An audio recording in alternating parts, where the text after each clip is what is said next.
আসসালামু আলাইকুম এভৰিৱান। ৰমজান মাহ নহয়নে? সদায় কিবা না কিবা এটা চৰবত বনোৱাই হয়। আজি ভাবিলোঁ এই বস্তুটো আপোনালোকৰ মাজত লৈ আহোঁ। আৰু এইটো হৈছে বেলৰ চৰবত। আৰু এতিয়া মই বেলটো ফাটাই লৈছোঁ আৰু ভিতৰৰ কিখিনি মই উলিয়াই ল'ম। আৰু এনেকৈ পানীত অকণমান সময় ভিজাই দিম।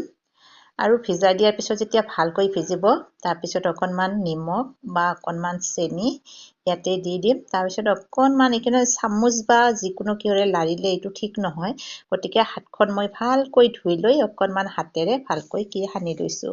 তাৰপিছত জুচখিনি মই উলিয়াই লৈছোঁ আৰু চেকেনিৰ সহায়ত মই এইখিনি চেকি লৈছোঁ, কাৰণ বেলতটো নেট থাকে নহয়নে, সেইকাৰণে। আৰু এনেকৈ উলিয়াই লৈ আছোঁ। চাওকচোন, এইটো পেটৰ কাৰণেতো আমাৰ ইমানেই ভাল, আৰু ইফতাৰৰ পিছত খালেও আমাৰ শৰীৰৰ কাৰণে বহুত বেছি ভাল। আৰু এনেকৈ ইফতাৰৰ পিছত মই খালোঁ, ইমান যে ভাল লাগিলে খাই।